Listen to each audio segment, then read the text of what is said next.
오늘 말씀의 제목은 순종으로 축복을 경험하라입니다. 신앙생활하는 성도들에게 있어서 반드시 올라가야 될 4개의 산이 있다고 합니다.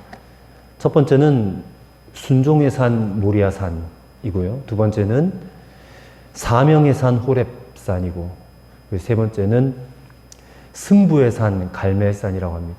그리고 마지막 4번째는 기도의 산 겟세마네 동산이라고 합니다. 우리 인간 참 연약한 존재입니다. 이런 연약하고 불완전한 인간이 하나님과의 관계를 맺어가면서 거룩하게 되어진다는 것은 기적입니다. 기적 중에 가장 큰 기적이 있다면 사람이 변화되어진다라는 것입니다. 그 정도로 하나님과 관계를 맺는다는 것은 쉽지가 않습니다. 왜냐하면 하나님께서는 사람에게 순종을 요구하시기 때문에 그렇습니다. 오늘은 순종에 대한 얘기입니다. 근데 오늘 말씀의 제목에서 여러분 한번 심각하게 자신의 내면을 들여다볼 필요가 있습니다. 나의 내면은, 내 속사람은 과연 순종을 좋아하는가? 아니면 축복만을 좋아하는가? 이 부분부터 한번 솔직하게 여러분 점검해 보셔야 됩니다. 우리가 정말 십자가에서 죽었다면 우리는 기꺼이 순종을 좋아하게 될 것입니다. 왜냐하면 더 이상 나는 없는 것이니까. 갈라디아서 2장 20절 말씀처럼 더 이상 나는 없어요. 내 고집, 내 자아가 죽어버렸기 때문에 오직 순종을 기뻐할 수밖에 없을 것입니다. 그러나 여전히 죽지 않은 우리의 옛사람은 분명히 순종은 싫어합니다. 하나님 말씀 따르는 것을 힘들어합니다. 그리고 축복만 받기를 좋아할 것입니다. 여러분, 순종이 좋습니까? 아니면 축복만 좋습니까? 어떤 분들이 이렇게 물으니까 둘 다 좋습니다 그러시더라고요. 둘 다 좋습니다. 근데 대부분 성도들은 이 두 가지를 놓고 갈등을 합니다. 그리고 다 알아요. 순종하면 축복받는다는 사실. 모르지 않습니다. 다 압니다. 다 아는데도 그 순종이 쉽지 않다라고 얘기를 합니다. 왜냐하면 이게 우리 사람의 이기적인 본성과 맞지 않기 때문에 그래요. 하나님 말씀에 순종하는 것은 내 자아가 죽어야 가능한 것이기 때문에 자아가 팔팔하게 살아있으면 절대 순종은 쉽지 않습니다. 그러면서 오늘 본문을 봐요. 이 본문도 너무나 잘 아는 말씀 아닙니까? 아브라함이 자기의 독자 이삭을 100세 얻은 아들 이삭을 번제로 바치려고 했어요. 이 쉽지 않은 순종입니다. 얼마나 아브라함이 힘들었을까 이런 생각도 하게 돼요. 이 말씀 보면서. 그리고 그 모든 힘든 것들을 다 이겨내고 하나님께 순종을 했으니까 이렇게 어마어마한 축복을 받았겠지. 그렇게 생각을 합니다. 그러면서 나를 보니까 나는 아브라함처럼 되려면 한참 멀었어. 나는 절대 이렇게 못해. 하면서 순종을 또 포기해요.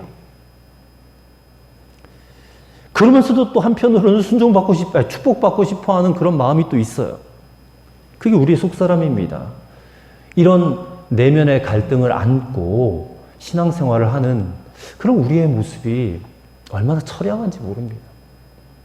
근데 오늘 이 말씀을 통해서 그런 처량한 신앙생활에 좀 종지부를 찍었으면 좋겠습니다. 그렇게 하기 위해서 오늘 이 말씀을 읽게 하셨고 또 이 말씀을 설교하게 하신 줄로 믿습니다. 그래서 여러분, 우리는 하나님의 말씀을 좀 정확하게 들을 필요가 있습니다. 그리고 이 말씀 앞에서 사실 우리는 연약해요. 연약함을 인정해야 됩니다. 그리고 동시에 하나님께 순종할 수 있는 믿음을 우리가 간절하게 구해야 될 줄 믿습니다. 하나님은 구하면 주신다 하셨잖아요. 그 믿음을 구하실 수 있게 되기를 바랍니다. 그래서 오늘 이 아브라함과 함께 모리아산에 함께 올라갔으면 좋겠어요. 함께 올라가서 그 아브라함의 믿음을 내게도 주옵소서, 그 순종할 수 있는 믿음을 내게도 하나님 허락해 주옵소서라고 기도할 수 있는 그런 여러분과 저가 되기를 바랍니다. 단언컨대 그 자리는 정말 축복의 자리입니다. 아브라함에게 모리아산은 축복의 자리였듯이 오늘 저와 여러분이 올라가야 될 모리아산도 축복의 자리가 되는 것입니다. 근데 축복의 자리에 앞서서 먼저 우리의 연약함을 하나님 앞에 회개하는 자리가 되었으면 좋겠습니다. 그리고 우리 안에 여전히 자리 잡고 있는, 우상처럼 자리 잡고 있는 이삭이 있어요. 그 이삭을 하나님 앞에 바치고 온전한 순종의 삶을 결단하는 그런 자리가 되어야 할 줄로 믿습니다. 축복만 기대하고 축복만 바라는 우리의 옛사람은 이삭과 함께 죽었으면 좋겠고요. 이제는 하나님께 오직 순종하는 것을 좋아하는 그런 영적 성장의 자리가 되실 수 있기를 간절히 축원합니다. 그래서 오늘 이 시간 그저 우리가 축복을 받기 위한 순종이 아니라 정말 하나님을 기쁘시게 하는 순종, 그리고 머지않아 우리가 들어갈 하나님 나라, 그 천국에 들어갈 수 있는 진짜 순종의 모습을 아브라함을 통해서 배우기를 간절히 바랍니다. 첫 번째로 진정한 순종은 하나님이 주신 약속을 신뢰할 때에 생겨난다는 것입니다. 자, 우리가 먼저 아브라함에 대한 오해를 바로잡을 필요가 있습니다. 어떤 오해냐? 지금 하나님께 순종해서 모리아산에서 이삭을 바치는 아브라함의 모습은 정말 훈련받은 믿음의 진수입니다. 근데 어떤 오해를 가지고 있냐면 이 대부분의 성도들이 아브라함이 이삭을 바쳐야 한다는 그 현실 앞에서 고민하고 머리를 싸매고 번민하고 갈등했을 것이다, 이렇게 생각을 한다는 것입니다. 이게 오해라는 겁니다. 일찍이 아브라함은 갈대아 우르에서 하나님의 명령을 받아서 가나안 땅으로 이주했습니다. 그 먼 거리를 그냥 여행을 한 거예요. 자기 부족, 민족을 떠나서 타 부족 안에 거처를 옮길 만큼 담대했습니다. 근데 정작 그가 가나안 땅에 와서는 또 실패하는 모습도 보여주었어요. 그 땅에 기근이 되니까 애굽 땅으로 이주를 가죠. 거기서 자기 아내 사라가 이제 미모가 출중하니까 애굽 왕 바로의 눈에 들었어요. 그래서 어떻게 합니까? 자기 아내를 누이 동생이라 속입니다. 그러다가 밝혀져 가지고 애굽 왕 바로에게 굴욕을 맛보았지 않습니까? 그리고 얼마 지나지 않아서 또 그랄 왕 아비멜렉에게 자기 아내가 또 눈에 띄니까 또 아내를 누이라고 또 속입니다. 그래서 두 번째 또 굴욕을 또 맛보게 되죠. 그리고 하나님께서 아브라함에게 이삭을 약속하셨을 때에 그는 하나님 앞에 이렇게 기도했습니다. 하나님, 저 이스마엘이라도 살게 해주소서. 이스마엘이라도. 그때까지만 해도 아브라함은 하나님을 믿지 않았던 것입니다. 그거는 사라도 마찬가지였습니다. 두 천사가 와서 내년 이맘때 너에게 아들이 있을 것이다 말하니까 사라가 그 이야기를 엿듣다가 피식 웃었습니다. 그러자 그 두 천사가 사라 너가 웃었다. 나 웃지 않았습니다. 아니야, 내가 봤어. 내가 웃은 거 알아. 그런 얘기가 창세기에 나오죠. 그 웃음은 비웃음입니다. 아니, 어떻게 하나님이 나에게 아들을 주시죠. 내 나이가 지금 거의 90에 가까웠는데 도저히 아이를 가질 수 없는 늙은 몸인데 저런 말을 하니까 허황된 말이 아니냐 하고 웃은 것입니다. 하지만 정말 하나님 말씀대로 그들이 이름을 바꾸죠. 원래 아브라함은 아브람에서 아브라함으로 이름을 바뀌었고 사라는 사레에서 사라로 이름을 바꾸지 않습니까? 그래서 이름을 바꾸고 난 다음에 할례를 합니다. 그러고 나서 어느 시점에 이르러 사라가 잉태를 한 것이죠, 진짜로. 그렇게 해서 낳은 아들이 누굽니까? 이삭입니다. 정말 하나님이 약속하신 대로, 하나님 말씀대로 아브라함 100세에 이삭을 낳은 거예요. 100세의 아들을 주시겠다라고 약속하신 하나님을 실제로 경험한 이 사건이 분명 아브라함에게 있어서는 믿음의 큰 충격을 받은 그런 사건이었을 것입니다. 그리고 그 믿음이 견고한, 절대로 흔들리지 않을 그런 동기부여가 됐을 것이에요. 실제로 이삭을 낳고 나서 아브라함의 믿음은 180도 달라지거든요. 그리고 이 아들을 통해서 약속된 하나님의 언약이 무엇입니까? 이 아들을 통해서 열국의 아비가 된다고 하셨고, 이 아들을 통해서 그의 후손이 바다의 모래처럼 많아지고 하늘의 별처럼 많아진다라고 약속을 하셨어요. 땅과 자손의 축복을 받았다는 것입니다. 아브라함은 이삭을 바라보면서 계속해서 생각했을 거예요. 하나님께서 이 아들을 통해 내게 이러이러한 약속을 반드시 이룰 것이다. 그것을 되새겼다는 것입니다. 그렇게 해서 이삭이 무럭무럭 자라 어느덧 한 15살쯤 되었을 때에 하나님께서 아브라함에게 명령을 하십니다. 그 뜻밖의 명령은 바로 내 아들 내 독자 이삭을 번제로 바쳐라.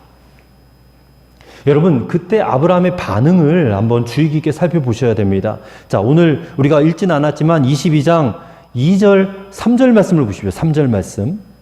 3절 말씀 보시면 아브라함이 아침에 일찍이 일어나 나귀의 안장을 지우고 두 종과 그의 아들 이삭을 데리고 번제에 쓸 나무를 쪼개어 가지고 떠나 하나님이 자기에게 일러주신 곳으로 가더니, 자, 3절에 보니까 분명히 아브라함은 아침에 일찍이 일어나서 하나님이 지시한 땅, 그 모리아 산으로 향하였다라고 말씀을 하고 있습니다.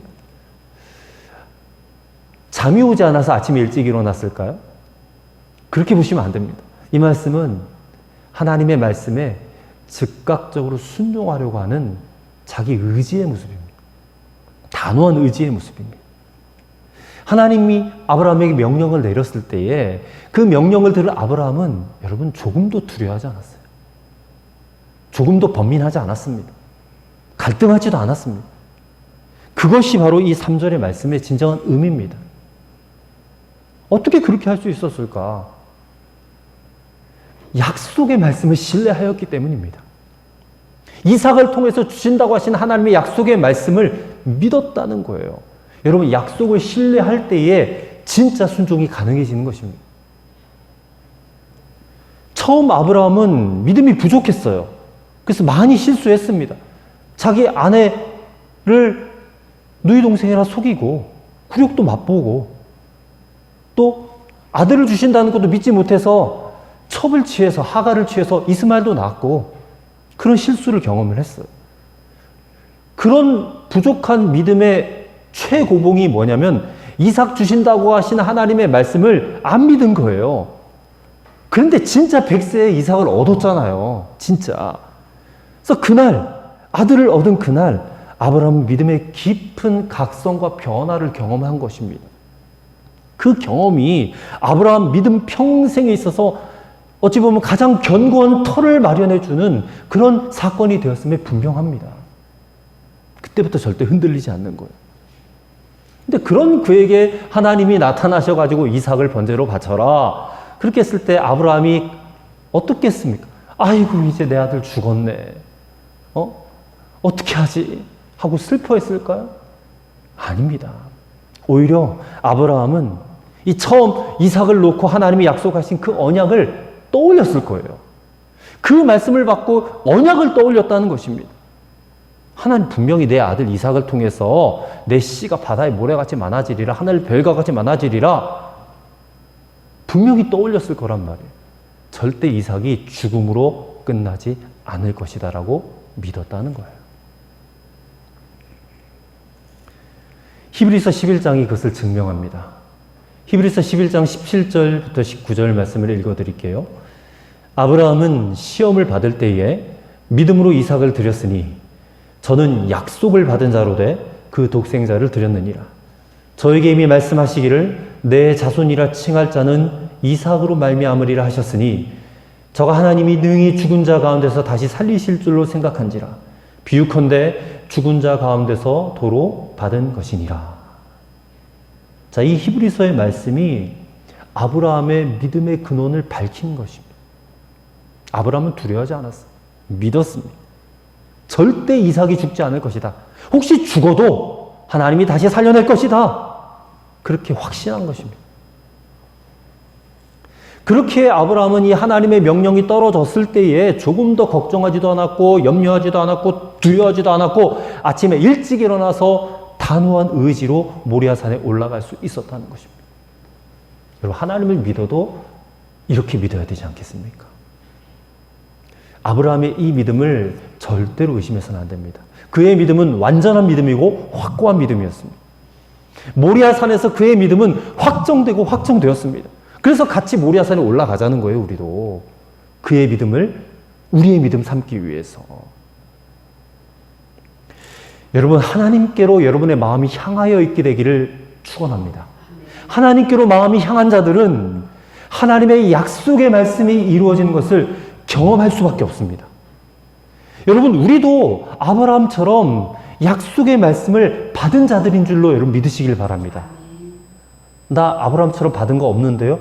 왜 없습니까? 우리 손에 약속의 말씀을 들고 있잖아요. 우리 성경의 말씀을 구약, 신약이라고 그러지 않습니까? 구약은 옛 언약, 신약은 새로운 언약. 이 약속의 말씀입니다. 성경에는 하나님의 약속으로 가득 차 있습니다. 성경이 인물들에게 주신 약속만이 아닙니다. 이 말씀을 읽는 저와 여러분들에게도 동일하게 주신 약속의 말씀이에요. 이 약속의 말씀이 이 땅에서부터 시작해서 저 하나님 나라 천국에 이르기까지 믿음으로 살게 하시기 위한 약속의 말씀입니다. 그렇기 때문에 우리는 땅이 꺼져도 하늘이 무너져도 이 약속을 신뢰해야 됩니다. 믿어야 됩니다. 그래야 아브라함처럼 순종할 수 있습니다. 근데 대부분의 성도들이 편식합니다. 좋은 약속의 말씀을 신뢰하는데 좀 내가 듣기에 거리끼는 말씀들은 그냥 이거는 난 못해 하고 그냥 손절해 버리는 겁니다. 근데 그렇게 해서는 안 됩니다. 편식해서는 안 되죠. 모든 말씀을 다 내게 주신 약속의 말씀으로 아멘으로 받으셔야 됩니다. 그래야 순종할 수가 있습니다.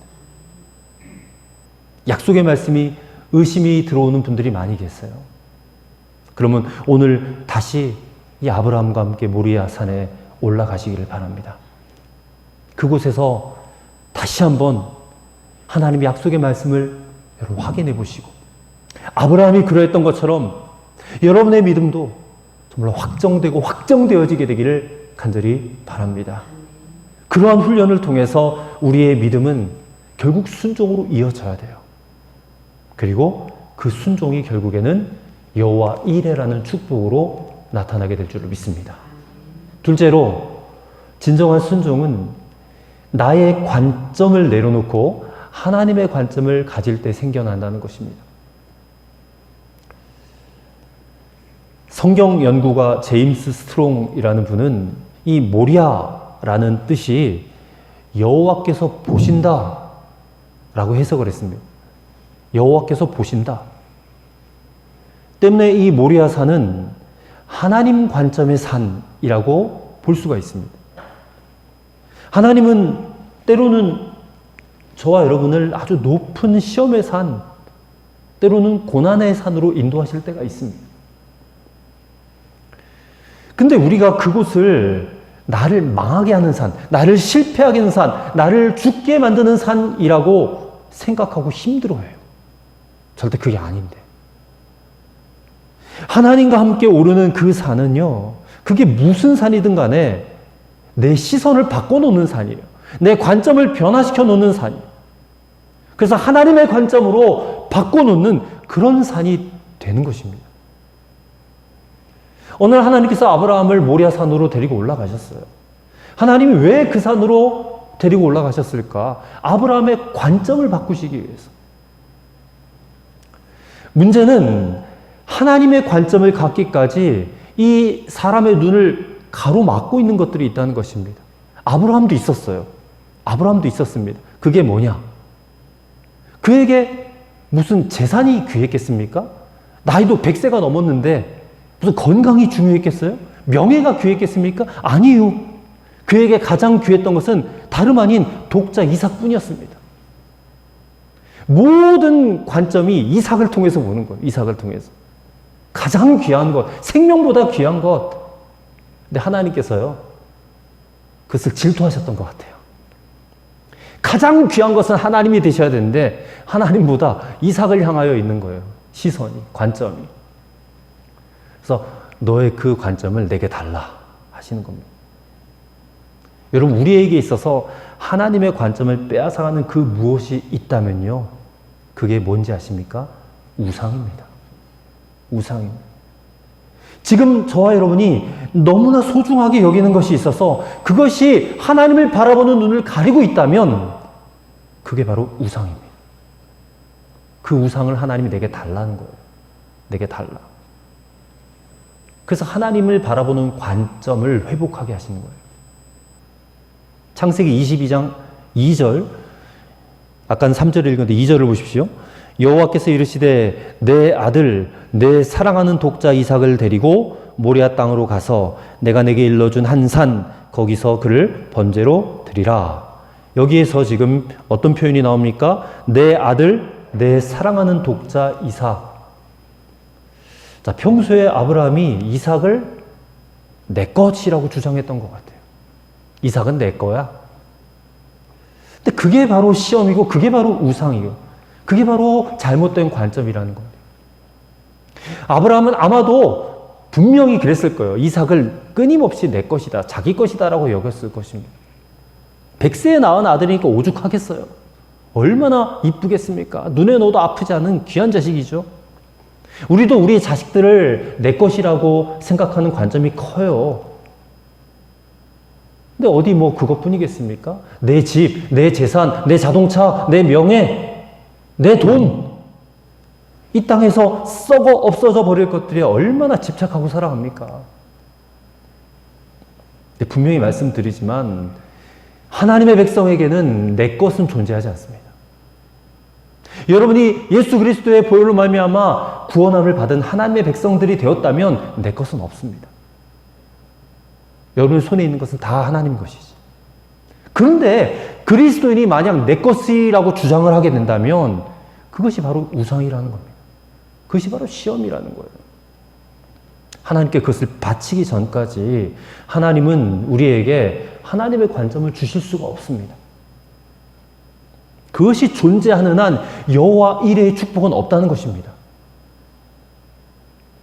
아브라함이 이삭을 바치는 순종이 없이는 그 무엇을 받아도 그건 복이 되지 않습니다. 왜냐하면 모든 것을 다 이삭이라는 관점을 통해서 보기 때문에 그래요. 지금 아브라함에게는 이삭이 자신의 관점이고 이삭이 자기 하나님이에요. 때문에 그것을 지금 내려놓으라 말씀하시는 것입니다. 아브라함에게는 이삭이 급소였어요. 하나님이 그 급소를 치시는 겁니다.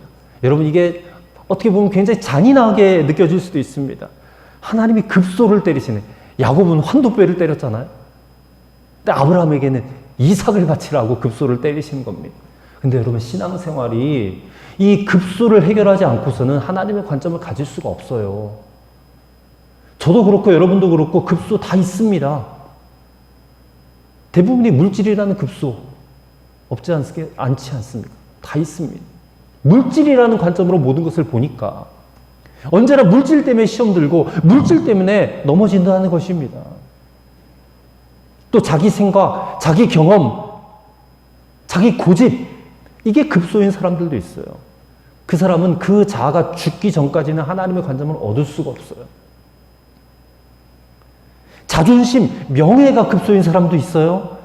이 역시도 깨어지지 않으면 시험이 끊어지질 않습니다. 인간 누구에게나 급소가 하나씩 있습니다. 그것이 자기 관점이 돼요. 하나님은 바로 이 자기 관점이라는 급소를, 우상을 깨트리기를 원하세요. 십자가에 못 박기를 원하세요. 하나님 그것을 바치라고 말씀하십니다. 잘라버리라고 말씀하십니다. 그것이 하나님의 관점이라는 선물을 받게 하는 그런 길이 된다는 것이죠. 여러분, 모리아라는, 즉 하나님의 관점으로 하나님을 보기 시작하면 우리 하나님이 어마어마하게 크게 보입니다. 대신 우리의 문제는 코안처럼 작게 보여요. 그런데 여전히 내 관점으로 본다면 하나님은 작게 보이고 내 문제는 크게 보여요. 그때 맨날 그것 때문에 하소연하는 겁니다. 맨날 내 문제 때문에 골 아프고 힘들고 죽겠다 그러는 거예요. 왜 하나님의 관점으로 못 보느냐? 내 안에 우상이 깨어지지 않기 때문에 그래요. 그 우상이 죽어야 되는데, 그 우상이 하나님께 바쳐져야 되는데. 여러분, 재미있는 사실은요, 이 영어 단어 가운데 크게 본다, 확대하다라는 말이 magnify라는 단어인데 이 말에 또 다른 뜻이 있더라고요. magnify 안에 어떤 뜻이 있냐면 찬송하다라는 뜻도 있어요. 그러면 우리가 magnify God 하면 하나님을 찬송하라가 되잖아요. 여러분, 하나님을 찬송하면 하나님이 크게 보이는 법입니다. 마음의 시험이 찾아올 때에 하나님을 크게 찬송해 보시길 바랍니다. 그럼 하나님이 크게 보여요. 우리의 관점이 무너지는 거예요. 우리 안에 우상이 하나님께 바쳐지는 역사가 나타나요. 하나님을 찬송합니다. 이 하나님의 관점을 갖게 되면 여러분의 삶의 문제, 고난, 환난, 여러분이 지금 짊어지고 있는 모든 짐들 시시하고 작게 보일 거예요. 그리고 하나님만 위대하게 보일 것입니다. 그분만 크게 보일 것입니다. 오늘 우리가 예배하면서 Magnify God, 하나님을 크게 찬송할 때에 우리도 그 관점을 갖게 될 줄로 믿습니다. 모리아 산에 올라서 우리 하나님을 크게 찬송하실 수 있게 되기를 바랍니다. 크게 높여드릴 수 있게 되기를 바랍니다. 그 하나님의 관점을 갖고 시험 따위에 여러분 굴하지 말고 진정한 순종의 모습을 보이실 수 있게 되기를 간절히 축원합니다. 세 번째로 이제 이 진정한 순종을 통해서 여호와 일의 축복을 보게 된다는 것입니다. 자, 좀 전에 말씀드린 그 믿음이 아브라함에게 부어졌을 거예요. 그렇기 때문에 이삭을 데리고 모리아산에 올라갔을 것이고 거기서도 전혀 갈등하지 않고 이삭을 묶어요. 제단 위에서 이삭을 묶어서 칼을 높이 들고 이삭을 내리치려고 했던 것입니다. 실제로 내리꽂으려고 했어요. 근데 바로 그 순간 다급하게 하나님의 천사가 소리를 치는 겁니다. 11절과 12절을 보십시오. 아브라함아, 아브라함아 하시는지라. 아브라함이 이르되 내가 여기 있나이다. 사자가 이르시되 그 아이에게 내 손을 대지 말라. 그에게 아무 일도 하지 말라. 내가 내 아들 내 독자까지도 내게 아끼지 아니하였으니 내가 이제야 내가 하나님을 경외하는 줄을 아노라. 이렇게 하나님이 그 아브라함의 칼진 손을 붙잡으시는 거예요. 견고한 아브라함 그 믿음의 진수가 완성되는 순간이었습니다. 우상처럼 떠받들던 아들 이삭을 내려놓고 하나님의 관점을 회복하는 순간이었어요. 비로소 아브라함은 믿음의 조상, 축복의 통로라고 일컬음 받을 수 있는 그런 자격을 갖추게 된 겁니다. 게다가 하나님께서는요, 수풀에 뿔이 걸려 바둥거리고 있는 순양도 준비해 놓고 계셨어요. 미리 그것도. 이 여호와 이레라는 히브리어가요, 직역하면 여호와가 보셨다라는 거예요. 하나님은 그 수풀에 양이 걸려 있는 것을 미리부터 보고 계셨어요. 그래서 하나님이 준비하셨다라고 우리가 이렇게 알고 있지 않습니까? 근데 아브라함은 그 양을 보질 못했어요. 아브라함이 그 양을 보게 된 것은 이삭을 바친 후에 하나님이 그의 눈을 열어주셨을 때 그 순양을 볼 수 있었던 것입니다. 아브라함이 이삭에게만 초점이 맞춰져 있었을 때는 그 순양 안 보였지만 그 우상 같은 이삭을 하나님께 바치고 나니까 하나님의 진짜 축복이 보인 것입니다. 이게 바로 여호와 이레의 축복이에요.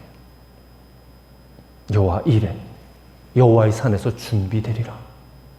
이것이 우리가 반드시 받아야 될 진짜 은혜이고 진짜 축복입니다.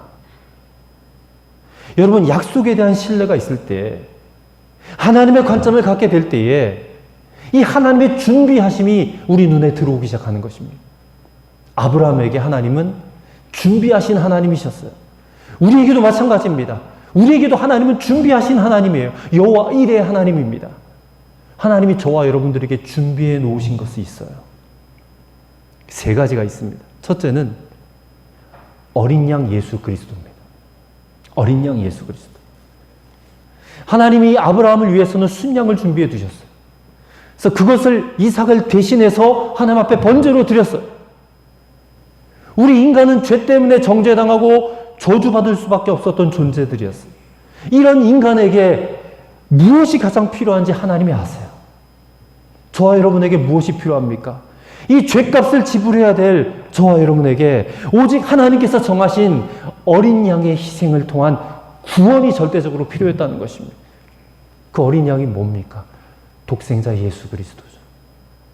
아브라함은 자기 독생자 이삭을 하나님께 드렸듯이 하나님은 당신의 독생자 예수 그리스도를 우리를 위해서 희생시키셨어요.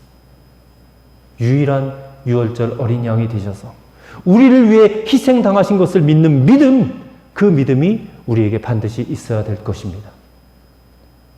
두 번째 무엇을 준비해 놓으셨느냐면 천국을 준비해 두셨어요. 천국을. 요한복음 14장 1절부터 3절에 너희는 마음에 근심하지 말라. 하나님을 믿으니 또 나를 믿으라. 내 아버지 집에 거할 곳이 많도다. 그렇지 않으면 너에게 일렀으리라. 내가 너희를 위하여 거처를 예배하러 가노니 가서 너희를 위하여 거처를 예배하면 내가 다시 와서 너희를 내게로 영접하여 나 있는 곳에 너희도 있게 하리라. 우리를 위해서 거처를 마련해 주셨어요. 영원히 거할 집이라는 뜻이잖아요. 영원한 거처, 하나님 나라, 천국. 그것을 우리를 위해 예배해 두셨습니다. 이 두 번째 여호와 일의 축복입니다. 세 번째는 우리를 위해서 성령을 준비해 두셨어요. 성령. 저는 이 땅에 살면서 하나님이 우리에게 주실 수 있는 가장 큰 선물이 바로 성령인 줄로 믿습니다. 왜냐하면 우리에게 시시각각 찾아오는 시험이 있고 환난이 있어요. 근데 그것을 능히 이기고 극복하고 하나님을 끝까지 잘 믿을 수 있도록 하실 수 있는 분이 성령님이시기 때문에 그래서 성령님의 별명이 보혜사잖아요. 보혜사, 파라클레이토스. 우리를 도우시는 분이시다는 거예요. 우리를 멱살 잡아 이끌어 가신다는 그런 뜻이 있어요. 그 파라클레이토스라는 단어에, 보혜사라는 단어에 곁길로 눈 돌리지 않고 오직 주만 바라보고 천국만 바라보고 걸어갈 수 있도록 우리 믿음을 지킬 수 있도록 멱살 잡고 끌고 가시는 하나님이 바로 성령님이시라는 것입니다. 우리는 사실 아무것도 모르고 살지만 성령님은 모든 것을 알고 우리를 위해서 준비하고 계세요. 그리고 성령은 로마서의 말씀처럼 우리를 위해서 말할 수 없는 탄식으로 우리를 위해서 기도하시는 분이세요. 우리가 그 힘으로 신앙생활을 하고 있다는 사실을 여러분 아셔야 됩니다. 일본의 우찌무라 간조라는 분이 하나님의 불공평이라는 책에서 이렇게 말했습니다. 하나님께서는 세상의 썩을 물건들 곧 금, 은, 토지, 가옥의 분배에 있어서는 심히 불공평하시다. 그러나 하나님이 인류에게 주시는 가장 좋은 선물 곧 성령을 주신 데는 공평하시다. 아니 도리어 가난한 자에게는 후하고 부자에게는 박한 것처럼 보인다. 이런 말을 했습니다. 성령이야말로 우리를 위해서 준비하신 하나님의 최고의 선물인 것을 믿으시기를 바랍니다. 돈이나 지위나 재능이나 어떤 이 땅에서 썩어 없어질 것들에 여러분 생명 걸지 마세요. 하지만 이 성령만큼은 반드시 내가 받아야 돼. 목숨 걸고 받아야 돼. 여러분 그런 마음으로 성령님을 구하시길 바랍니다. 주시겠다고 약속하셨어요. 구하는 자에게 성령을 주시지 않겠느냐 하셨어요. 구하는 자에게 다 주신다고 하셨습니다. 여러분 성령님은 모든 것이 우리의 모든 것이 되셔요. 그분 안에 모든 것이 있습니다. 이 사실을 믿으시기를 바랍니다. 사는 신약시대에 예수님께서 십자가를 지시고 올라가신 골고다 언덕과 동일한 장소라고 합니다. 이삭을 바쳤던 모리아산이요 신약의 골고다 언덕과 같은 장소라는 겁니다. 그렇다면 여호와 이레 이삭을 대신해서 하나님께 바쳐졌던 그 순양은 바로 예수 그리스도를 상징합니다. 우리가 하나님께 이삭을 드리면 하나님은 우리에게 예수 그리스도를 주십니다. 아브라함은 아들을 바치고 아들을 물론 예수 그리스도까지 얻은 거예요. 이제 우리 차례입니다. 우리도 모리아산에 올라서 예수님을 얻어야 돼. 그 예수님을 인하여서 우리는 천국도 얻어야 돼. 그리고 이 땅을 천국까지 살아가기 위해서 성령님도 얻으셔야 돼요. 이게 우리 신앙생활의 결론이 되어야 될 줄로 믿습니다. 여호와 일의 축복을 받고 살아가셔야 됩니다. 세상에 좋아 보이는 것 많이 있지만 다 우리 눈을 속이는 것들입니다. 그런 것들은 없어도 괜찮은 것들이에요. 하지만 이 세 가지는 반드시 얻어야 됩니다. 반드시 받아야 돼요. 이 축복이 저와 여러분들에게 임하게 될 줄로 믿습니다. 여러분의 힘으로 살려고 하지 마시고 하나님의 능력을 힘입어서 예수님과 함께 동행하고 그리고 그 예수님을 얻고 예수님과 함께 평생 여러분 나아가시기를 바랍니다. 신앙의 절정이에요. 그것이 신앙의 절정입니다. 이 세상 모든 거 다 내려놓고 여러분이 얻어야 될 신앙의 절정, 여호와 일의 축복, 예수 그리스도를 얻는 길이 되는 줄로 믿습니다. 기도하겠습니다. 하나님 아버지 감사합니다. 순종으로 축복을 경험하였던 아브라함처럼 오늘 우리가 올라가야 될 모리아 산에서 우리 역시 우리 안에 있는 모든 우상 내려놓고 하나님의 관점을 가지고 여호와 일의 축복을 볼 수 있게 도와주옵소서. 그리하여 진정한 그 축복이신 우리 주님 예수 그리스도를 얻고 천국도 얻고 성령도 얻을 수 있게 인도하여 주옵소서. 예수님 이름으로 기도하옵나이다. 아멘. 449장을 찬송하시고 준비하신